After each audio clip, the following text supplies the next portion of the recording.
안녕하세요. 영국 잠성학 강성원입니다. 오늘 내용은 중국 앞으로 10년이 중요하다입니다.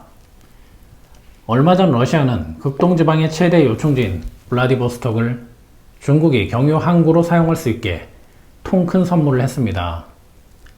블라디보스톡은 1860년까지 중공영이었으니 165년 만에 러시아로부터 사용권을 돌려받은 것입니다. 결국 우크라이나 전쟁으로 중국에 대한 러시아 의존도가 급격히 높아졌고, 이는 중국의 동북지역 진출을 가속화한 계기가 되었다고 할 수 있습니다. 이번 블라디보스톡 사례처럼 중국의 해상권 장악은 앞으로 10년 동안 중국의 경제를 유지하고 패권 국가로 나아가는 데 큰 힘이 될 수 있습니다.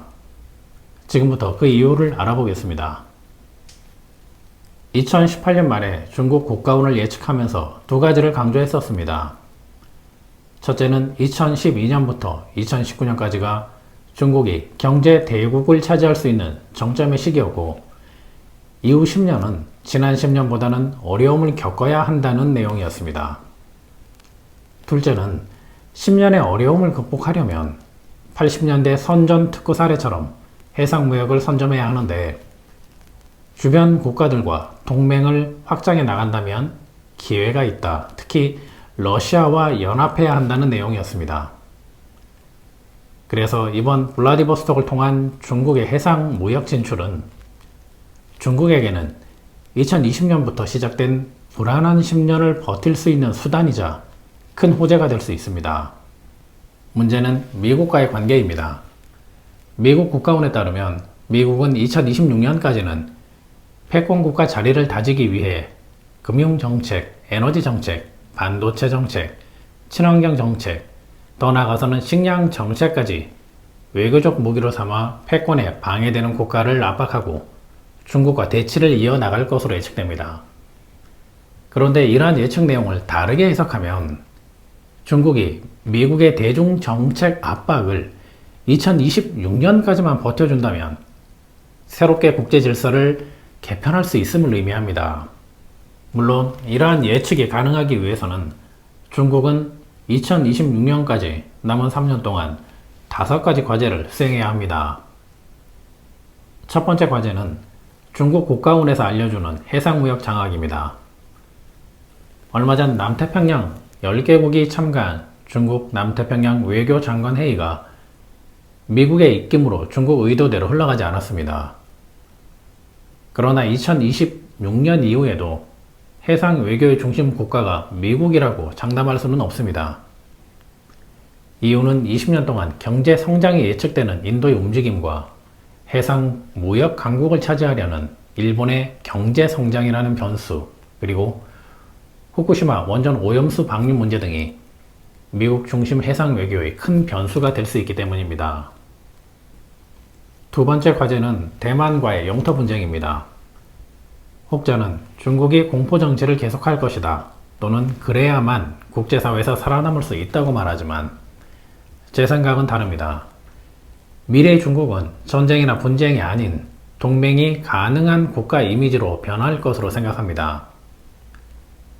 중국 국가원에서 지난 10년은 강한 별의 영향이 있었기 때문에 무서운 것 없는 국가라는 이미지가 가능했지만, 앞으로는 공포의 대상에서 동맹하고 싶은 국가로 서서히 변하게 됩니다. 만약 약해지는 국가원을 무시하고 대만과 전쟁이라도 일으킨다면 지금 상황에서는 제2의 러시아가 될 수밖에 없습니다. 특히 2026년 이전에 전쟁이 발발한다면 중국의 승산은 없습니다. 2026년이 기준이 되는 이유는 인도의 외교적 방향 때문입니다. 러시아에 중국이 있듯 중국에는 인도가 그 역할을 대신해야 하는데, 2026년까지는 미국의 존재감으로 인해 인도가 섣부르게 움직이지 않을 것이기 때문입니다. 세 번째 과제는 북한과 일본의 문제입니다.